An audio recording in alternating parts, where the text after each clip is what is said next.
नमस्कार दोस्तों, स्वागत है आपका वेद व्यास स्टडी चैनल पर। आज के इस वीडियो में बिहार एसएससी जीके का ये 23वां सेट होगा। इसके पहले हमने जो है सेट 1 से लेकर सेट 22 तक कवर करा दिया है। अगर आप लोग उस वीडियो को नहीं देखे हैं तो वेद व्यास के स्टडी चैनल से वीडियो सेक्शन से उस वीडियो को देख सकते हैं। तो चलिए ज़्यादा देर ना करते हुए आज के पहले क्वेश्चन से स्टार्ट करते हैं। पहला क्वेश्चन है कि निम्न में से किस संविधान संशोधन अधिनियम ने सहकारी समितियों को संवैधानिक दर्जा तथा संरक्षण प्रदान किया? तो ये क्या था आपका 97वां संविधान संशोधन अधिनियम। ऑप्शन डी जो है इसका राइट आंसर होगा। देखिए 97वां संविधान संशोधन अधिनियम जो है 2011 में जो है सहकारी समितियों को संवैधानिक दर्जा और संरक्षण प्रदान किया था। तो ये आपको याद रखना है। नेक्स्ट क्वेश्चन है भारतीय संविधान के किन दो अनुच्छेदों में न्यायिक समीक्षा की शक्ति को सर्वाधिक स्पष्ट रूप से व्यक्त किया गया है? तो ये क्या गया आपका अनुच्छेद 32 और अनुच्छेद 226 में। ऑप्शन सी जो है इसका राइट आंसर होगा। देखिए न्यायिक समीक्षा का क्या अर्थ है? जब न्यायालय अपने दिए गए फैसलों और संसद द्वारा बनाए गए कानून को जांचने का अधिकार देता है, यही आपका न्यायिक समीक्षा का अर्थ हुआ। लेकिन इसमें एक और बात है, जब संसद द्वारा बनाए गए कानून यदि संविधान सम्मत नहीं होता है तो न्यायालय इस कानून को जो है शून्य भी घोषित कर सकता है। अगला क्वेश्चन है भू राजस्व के लिए अस्थायी बंदोबस्त प्रणाली किसके द्वारा लागू किया गया था? तो ये क्या गया था आपका लॉर्ड कॉर्नवालिस के द्वारा। ऑप्शन ए जो है इसका राइट आंसर होगा। देखिए अस्थायी बंदोबस्त व्यवस्था में जो है भू राजस्व का 89% जो है ब्रिटिश कंपनी को प्राप्त होता था और 11% जो होता था वो जमींदार को प्राप्त होता था। और इस व्यवस्था को जो है बंगाल, बिहार, उड़ीसा, बनारस और मद्रास के कुछ प्रेसिडेंसियों में जो है लागू किया गया था। तो ये भी आपको याद रखना है। नेक्स्ट क्वेश्चन है कि कोणार्क का सूर्य मंदिर नरसिंह देव प्रथम ने बनवाया था, वे किस राजवंश से थे? तो वे थे आपके पूर्वी गंग राजवंश से। ऑप्शन बी जो है इसका राइट आंसर होगा। चलिए अगला क्वेश्चन चलते हैं। निम्नलिखित में से कौन भारत का एक उच्चतम पर्वत शिखर है? तो भारत का उच्चतम पर्वत शिखर जो है आपको इस 4 विकल्प में से यहाँ पर गॉडविन ऑस्टिन जो है सबसे उच्चतम पर्वत है। ऑप्शन सी जो है इसका राइट आंसर होगा। अगला सवाल है कि निम्नलिखित युग्मों में से कौन जो है एक सुमेलित है? एक तरफ जो आपका देश दिया गया है, दूसरी तरफ आपका मुद्रा दिया गया है। कौन सा देश का कौन मुद्रा है? तो इसमें आपको सुमेलित कौन है ये आपको बताना है। देखिए म्यांमार का तो ज्ञात हो जाएगा, ठीक है, ये इसका नहीं है। और इसमें थाईलैंड जो है थाईलैंड का बाहत हो जाएगा, थाईलैंड का बाहत हो जाएगा। म्यांमार का ज्ञात हो गया। उसके बाद कंबोडिया का जो है कंबोडिया का रियल है। उसके बाद वियतनाम का जो है वियतनाम का डोंग है, ये रुपया नहीं है बल्कि डोंग है। तो इस हिसाब से देखेंगे तो ऑप्शन सी जो है ये आपका एक सुमेलित हो रहा है। चलिए नेक्स्ट क्वेश्चन चलते हैं। भारत को श्रीलंका से कौन सा जलमार्ग पृथक करता है? तो ये करता है आपका पाक जलमर्मड। ऑप्शन बी जो है इसका राइट आंसर होगा। निम्नलिखित में कौन सा एक लौह एवं इस्पात संयंत्र ब्रिटिश सहयोग से स्थापित किया गया है? तो ये किया गया था आपका दुर्गापुर। ऑप्शन सी जो है इसका राइट आंसर होगा। देखिए दुर्गापुर लौह इस्पात संयंत्र जो है वो आपका ब्रिटिश सहयोग से स्थापित किया गया था। अगला क्वेश्चन है कि निम्नलिखित में से कौन सा एक भारत को उत्तरी और दक्षिणी भागों में बांटता है? तो उत्तरी और दक्षिणी भागों में जो है आपका एक कर्क रेखा यानी tropic of cancer sensor. Option B जो है इसका राइट आंसर होगा। और कर्क रेखा जो है भारत को उत्तरी और दक्षिणी भाग में बांटता है, लेकिन कर्क रेखा जो है आपके भारत के 8 राज्यों से गुजरता है। ये कौन सा राज्य है? तो पहला आपका गुजरात हो गया, राजस्थान, उसके बाद मध्य प्रदेश, छत्तीसगढ़, झारखंड, पश्चिम बंगाल, त्रिपुरा और मिजोरम। यहाँ से जो है आपका कर्क रेखा गुजरता है। अगला सवाल है कि निम्नलिखित में से कौन सा एक भारत का सबसे पुराना तेल शोधक संयंत्र है? तो सबसे पुराना जो है वो आपका डिगबोई है। ऑप्शन सी जो है इसका राइट आंसर है। देखिए, डिगबोई तेल शोधक संयंत्र की स्थापना जो है वो असम ऑयल कंपनी लिमिटेड द्वारा 1901 ईस्वी में किया गया था। चलिए अगला सवाल है कि मुगल सम्राट निम्नलिखित में से किस मुगल सम्राट ने 16-1 की नीति लागू की थी? तो 16-1 की नीति जो है वो आपका अकबर ने लागू किया था। ऑप्शन सी जो है इसका राइट आंसर होगा। 16-1 की नीति को लागू करने का जो सबसे बड़ा कारण था वो था सार्वभौमिक सौहार्द एवं शांति को स्थापित करना। ठीक है, और अकबर ने जो है 1582 ईस्वी में दीन ए इलाही धर्म भी चलाया था। तो ये भी आपको याद रखना है।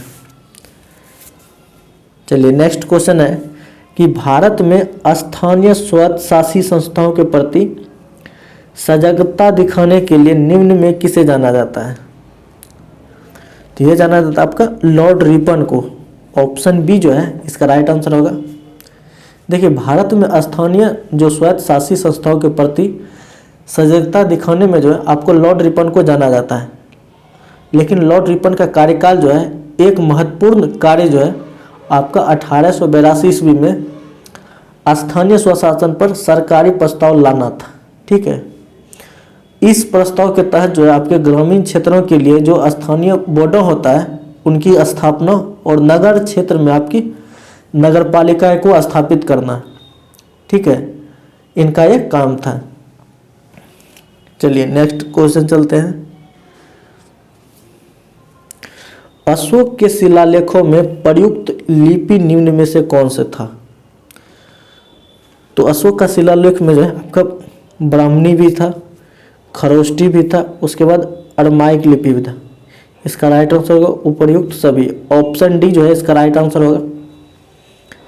देखिए, अशोक के अधिकांश शिलालेखों में आपको ब्राह्मणी लिपि जो है उत्कीर्ण करवाया मिलता है, लेकिन अशोक के शिलालेखों में ये आपको 4 प्रकार की लिपियाँ ज़्यादा मिलती है, ब्राह्मणी, खरोष्टी, अरमाइक और ग्रीक। तो इसको भी आपको याद रखना है। अगला क्वेश्चन है कि निम्न में से एक उत्तर भारतीय मंदिर स्थापत्य की विशेषता नहीं है। तो स्थापत्य की विशेषता जो है ये आपका गोपुरम मंदिर नहीं है। ठीक है, ऑप्शन सी जो है इसका राइट आंसर होगा। देखिए, गर्भगिरी शिखर परत दक्षिणा उत्तर भारत मंदिर की एक स्थापत्य विशेषता है। ठीक है, और भारतीय मंदिरों के जो स्थापत्य की अति नागर है वो द्रविड़ और बेसर शैलियाँ हैं।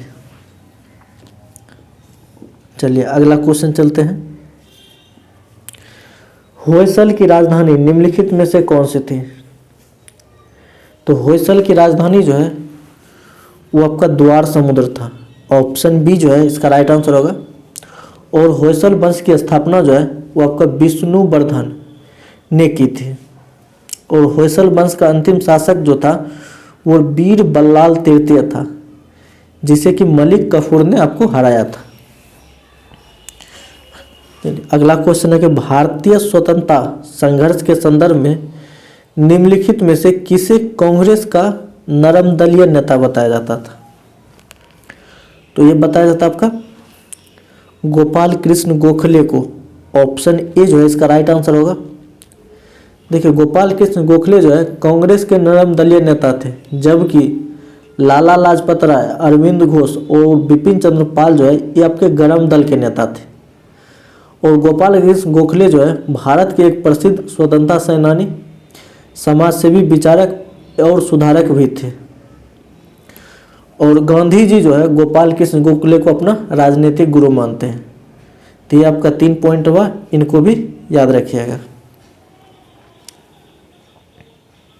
चलिए अगला क्वेश्चन है कि भारत के स्वतंत्रता संघर्ष में निम्नलिखित में से कौन सा घटना सबसे पहले हुआ। कह रहा है कि स्वतंत्रता संघर्ष में जो है निम्नलिखित में से कौन सा घटना सबसे पहले हुआ। तो ये हुआ था आपका कांग्रेस का गया अधिवेशन। ऑप्शन बी जो है इसका राइट आंसर होगा। देखिए कांग्रेस का गया अधिवेशन जो है आपका 1922 में हुआ था। उसके बाद ये साइमन कमीशन जो है, साइमन कमीशन आया था 1928 में।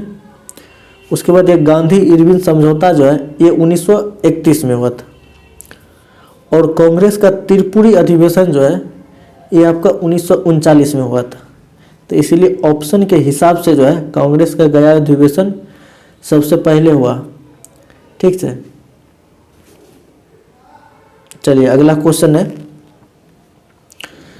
आज़ाद हिंद फौज की महिला रेजिमेंट रानी झांसी रेजिमेंट किसके कमांड में थी। तो ये था आपका लक्ष्मी सहगल। ऑप्शन डी जो है इसका राइट आंसर होगा। देखिए 1943 ईस्वी में जो है सुभाष चंद्र बोस को आज़ाद हिंद फौज का सर्वोच्च सेनापति बनाया गया था। और आज़ाद हिंद फौज के ब्रिगेडों के नाम पर जो है सुभाष ब्रिगेड, आज़ाद ब्रिगेड और गांधी ब्रिगेड, नेहरू ब्रिगेड और महिलाओं के अगर ब्रिगेड के नाम की बात की जाए तो इसमें लक्ष्मीबाई रेजिमेंट था। तो ये कुछ फौजों के ब्रिगेड के नाम थे।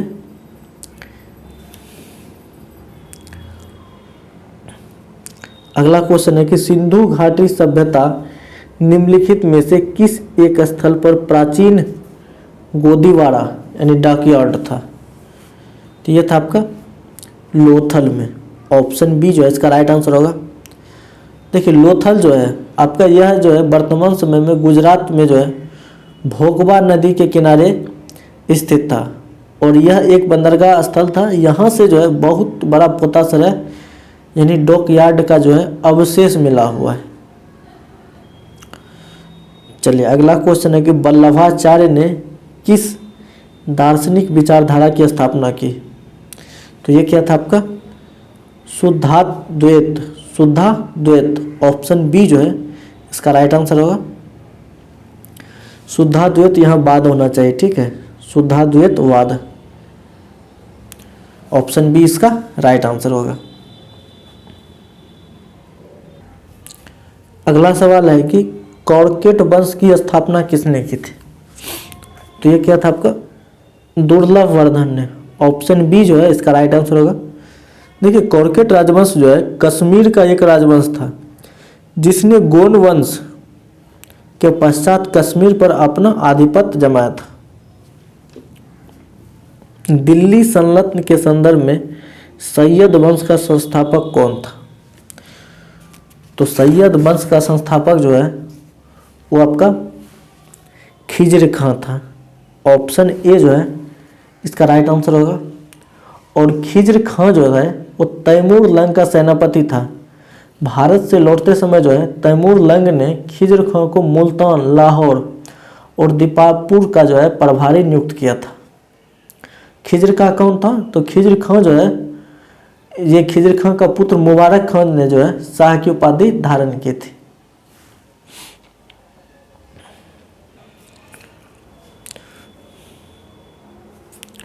अगला सवाल है कि निम्नलिखित में से कौन सा भारत के प्रथम विधि मंत्री थे।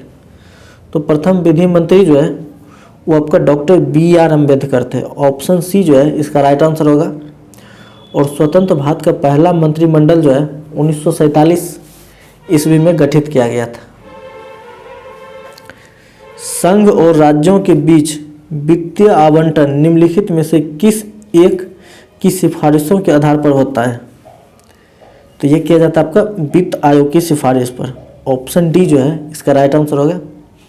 देखिए भारतीय संविधान के अनुच्छेद 280 में जो है वित्त आयोग के गठन का प्रावधान है और इसका गठन का अधिकार जो है वो आपको राष्ट्रपति को है।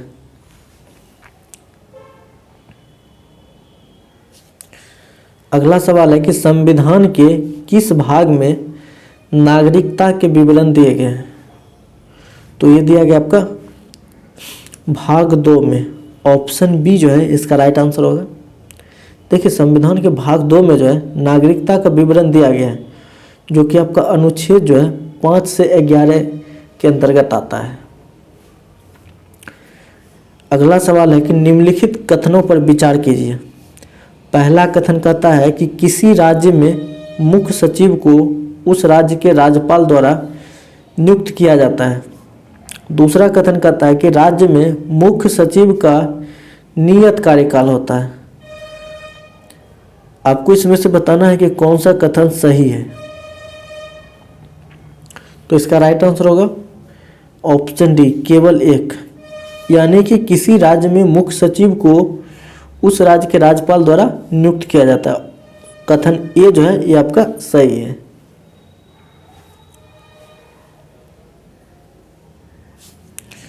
क्वेश्चन नंबर 27 है कि विश्व विज्ञान दिवस कब मनाया जाता है।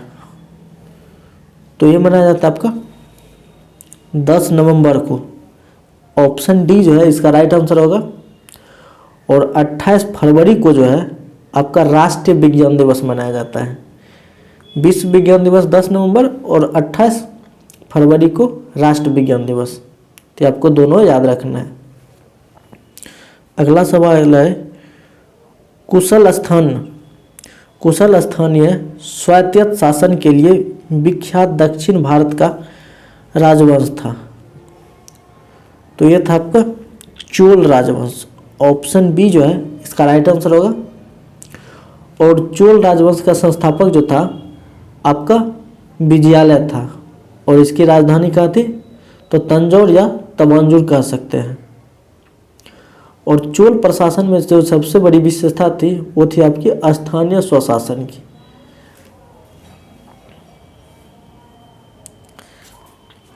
अगला सवाल है कि मक्का में सफ़ेद कली किस तत्व की कमी से होती है। तो सफ़ेद कली जो है ये आपका जिंक की कमी से होती है। ऑप्शन बी जो है इसका राइट आंसर होगा। अगला सवाल है कि निम्नलिखित कार्यों में से कौन सा कार्य स्थानीय स्वशासन से संबंधित नहीं है। तो ये है आपका लोक व्यवस्था का अनुरक्षण। ऑप्शन डी जो है इसका राइट आंसर होगा। देखिए लोक व्यवस्था का अनुरक्षण जो है वो आपको राज्य सरकार से संबंधित है। ठीक है।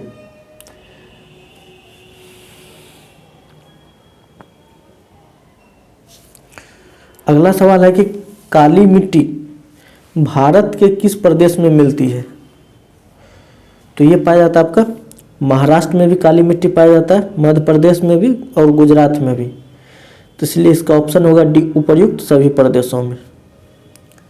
और काली मिट्टी को जो है आपका रेंगुर मृदा भी कहा जाता है। और इस मिट्टी में जो है कपास की खेती सबसे ज़्यादा होती है। इसी कारण से जो है इस मिट्टी को आपको कपासी मिट्टी भी कहा जाता है। अगर इस मिट्टी के निर्माण की बात करें तो इस मिट्टी का निर्माण जो है आपका बेसाल्ट चट्टान से हुआ है। अगला सवाल है कि पहला परमाणु बम गिराया गया था। तो ये गिराया गया था आपका हिरोशिमा पर। ऑप्शन डी जो है इसका राइट आंसर होगा। देखिए पहला परमाणु बम जो है अमेरिका के द्वारा 6 अगस्त 1945 को जापान के हिरोशिमा नामक शहर पर गिराया गया था। और 9 अगस्त 1945 को नागासाकी शहर पर गिराया गया था। मैं आपको बता दूं कि परमाणु बम का नाभिकीय विखंडन सिद्धांत पर कार्य करता है। ठीक है। और परमाणु संरचना का सिद्धांत जो है ये आपका जॉन डाल्टन ने दिया था। चलिए अगला सवाल है कि भारत गणतंत्र बना। तो भारत गणतंत्र जो है ये आपका 1950 में बना था। ऑप्शन डी जो है इसका राइट आंसर होगा। देखिए 26 जनवरी 1950 को जो है स्वतंत्र भारत का संविधान लागू हुआ।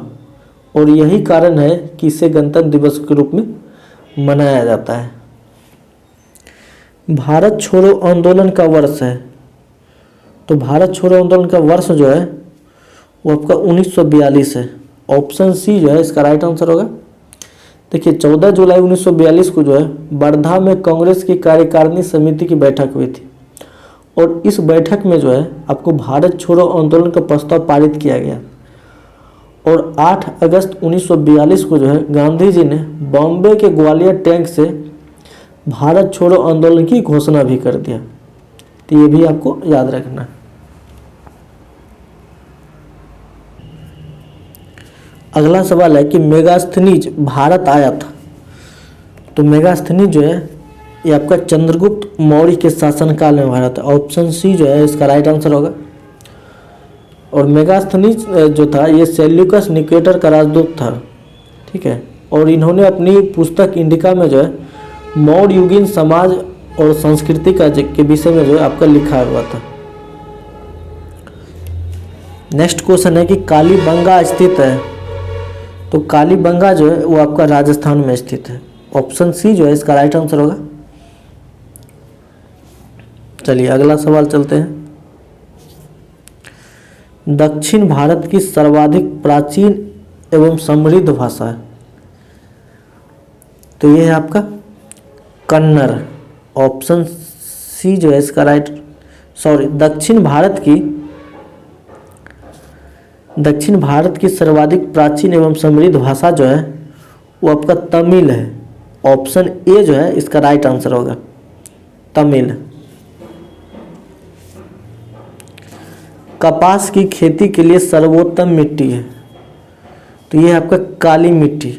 ऑप्शन ए जो है इसका राइट आंसर होगा। और काली मिट्टी को जो है वो आपका रेंगुन मृदा भी कहा जाता है।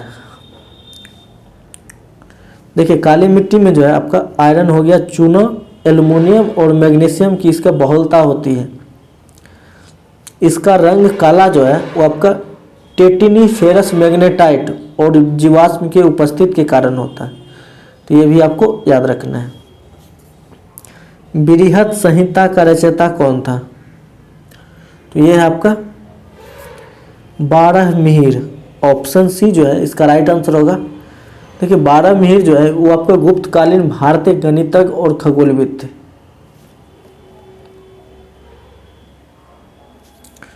अगला सवाल है कि लक्षद्वीप कहाँ स्थित है? तो लक्षद्वीप जो है ये आपका अरब सागर में स्थित है। ऑप्शन ए जो है इसका राइट आंसर होगा। देखिए हिंद महासागर का उत्तरी भाग जो है वो आपको प्रायद्वीपीय भारत में दो भागों को बांटता है। पहला तो अरब सागर का और दूसरा बंगाल की खाड़ी में। और अरब सागर में ही जो है लक्षद्वीप समूह है, जिसमें कि आपका 36 द्वीप है, ठीक है। और इनकी उत्पत्ति जो है आपका परवाल भित्ति से हुआ है। तो ये भी आपको याद रखना है। और भारत का एकमात्र जो सक्रिय जो ज्वालामुखी है वो आपका बैरन द्वीप है, ठीक है, जो कि बंगाल की खाड़ी में आपको अवस्थित है। चलिए नेक्स्ट सवाल है कि हाल ही में भारतीय नौसेना ने स्वदेशी रूप से विकसित 2 ड्राइविंग सपोर्ट वेसल निस्तार और निपुण को कहां से लॉन्च किया गया है? तो ये क्या है आपका आंध्र प्रदेश। ऑप्शन बी जो है इसका राइट आंसर होगा। चलिए अगला सवाल चलते हैं। केंद्रीय मंत्रिमंडल ने 2023-24 में खरीफ फसल के लिए न्यूनतम समर्थन मूल्य की घोषणा अनुसार मूंग का कीमत प्रति क्विंटल निर्धारित किया गया है। तो मूंग का कीमत जो है ये आपका 6600 रुपये। ऑप्शन बी जो है इसका राइट आंसर होगा। मूंग का कीमत जो है उसका 66 नहीं बल्कि 8558 रुपये निर्धारित किया है। ऑप्शन सी जो है इसका राइट आंसर होगा। चलिए अगला सवाल है, भारत के किस पड़ोसी देश ने 4 फरवरी 2023 को अपनी 75वीं स्वतंत्रता वर्षगांठ मनाई है?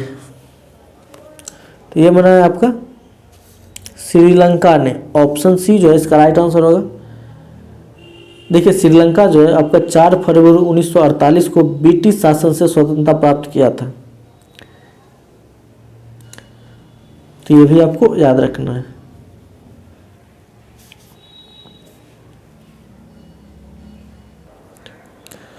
अगला सवाल है कि पेरियार बांध मुल्लो पेरियार बांध, पेरियार नदी जो कि केरल पर स्थित है, इस बांध की सुरक्षा को लेकर किन 2 राज्यों में विवाद है? तो ये विवाद जो है ये आपका केरल और तमिलनाडु में है। ऑप्शन बी जो है इसका राइट आंसर होगा। देखिए पेरियार बांध जो है पेरियार नदी पर, जो कि केरल में स्थित है, ठीक है। और पेरियार नदी जो है केरल राज्य की सबसे लंबी और सबसे बड़ी नदी है। और झुडुक्की बांध भी जो है आपका पेरियार नदी पर ही अवस्थित है। अगला सवाल है कि नगर निगम की बैठक की अध्यक्षता कौन करता है? तो ये करता है आपका महापौर। ऑप्शन बी जो है इसका राइट आंसर होगा। और नगर निगम को जो है वैधानिक अधिकार जो है 74वें संविधान संशोधन अधिनियम 1992 द्वारा प्रदान किया गया है। तो ये भी आपको याद रखना है। अगला सवाल है कि जुलाई 2023 में ऑस्ट्रेलिया के केंद्रीय बैंक की पहली महिला प्रमुख कौन नियुक्त हुआ है? तो ये नियुक्त की गई है आपकी मिशेल बुलॉक। ऑप्शन ए जो है इसका राइट आंसर होगा।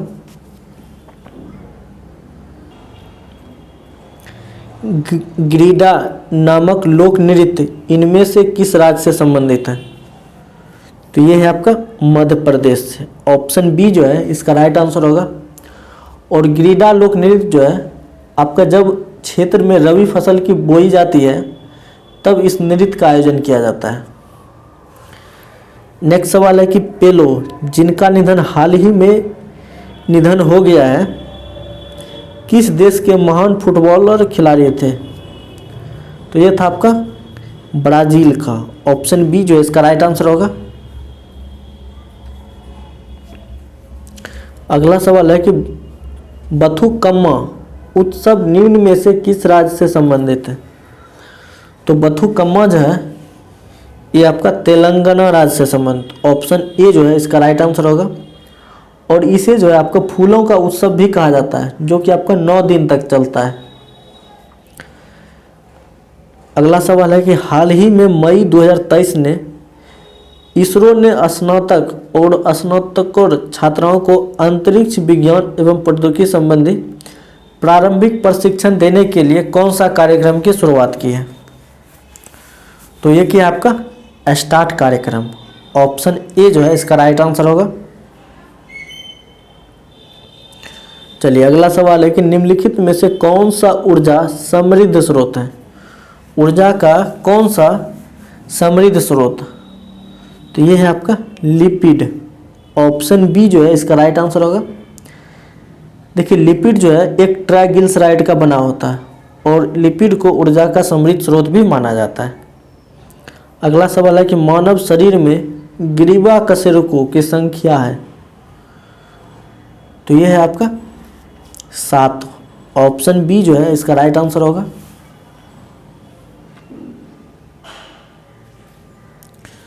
अगला सवाल है कि कपड़ा फैक्ट्रियों में काम करने वाले व्यक्ति जैसे कि दरी बुनने वाले निम्नलिखित में से किस व्यावसायिक बीमारी से प्रभावित होते हैं? तो ये होता है आपका दमा एवं तपेदिक से। ऑप्शन बी जो है इसका राइट आंसर होगा।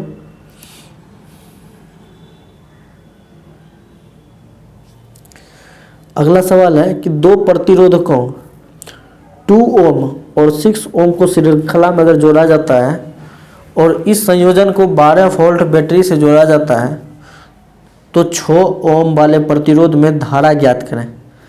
अगर आप इसको कैलकुलेशन कीजिएगा तो इसका आंसर जो है 1.5 एम्पियर आएगा, ठीक है। ऑप्शन ए जो इसका राइट आंसर होगा। चलिए नेक्स्ट और लास्ट सवाल है, निम्नलिखित प्रकार के जीवों में कौन सा एक दलहन फसल के पौधों की जड़ों में निवास कर नाइट्रोजन स्थिरीकरण करता है? तो नाइट्रोजन स्थिरीकरण के लिए जो है ये आपका जीवाणु है। ऑप्शन ए जो है इसका राइट